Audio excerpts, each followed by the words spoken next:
لو حبايبي صباح الخير، شلونكم؟ إن كان صباحا، مساء الخير إن كان مساء. شلونكم متابعيني أعزائي؟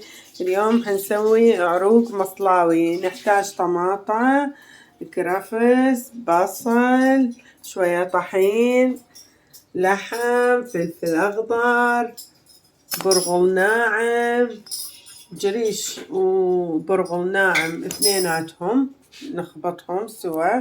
وهسه نراويكم الطريقة. حبايبي نحتاج اللحم المثروم بشوية دهن زايد وخمرة وملح وفلفل أسود ومعجون طماطة.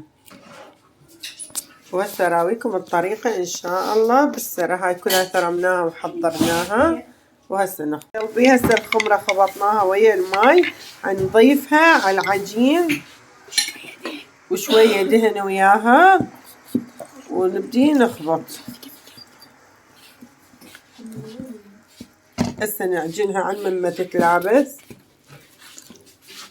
ونخليها على صفحة.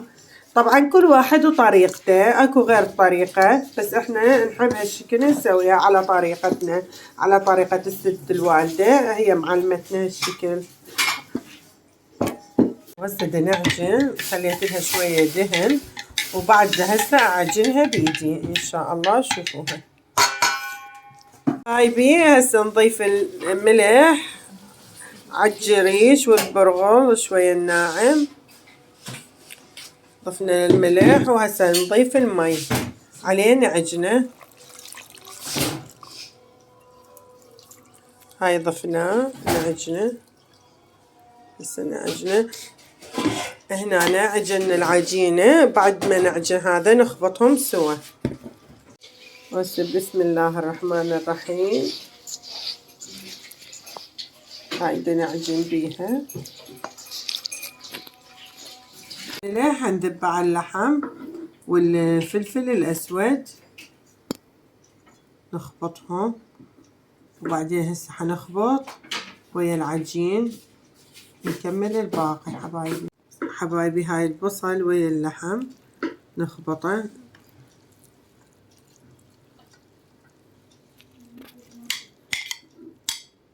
طبعا كله ما نقلي ولا أبد، بس هيك نخبطه. المواد كلها خبطناها، الطماطة والفلفل هسه هم نخبطها. الكرفس خبطناه كله ويا اللحم. هسه كلها نخبطهم. هسه كلها بنجانة كبيرة نخبطها عمود يتماسكون المواد كلها سوا. هسه هاي خبطناها كلها. طبعا أنا وأختي تساعدني، حبيبة قلبي جاية يمي. أنا جيت يمهم ودنسوي اثنيناتنا، وهي أستاذة بهذا العروق المصلاوي.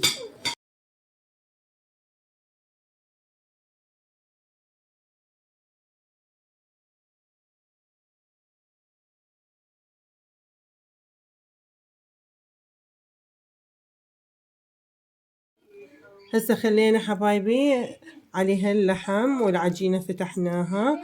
حنخلي فوقها طبقة ثانية عجين من هذا، وبعدين نخلي الصلصة عليها مال المعجون طماطة. وهسه نراويكم الطريقة ان شاء الله حبايب قلبي. دهناها بالمعجون وهسه حنفوتها بالفرن.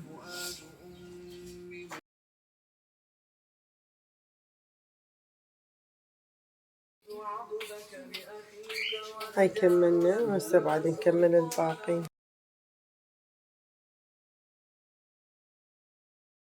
هسه العروق بالفرن بدنا ننتظره على ما يكمل، وان شاء الله نراويكم وياه. هاي خلصت العروق. هسه نكسرها.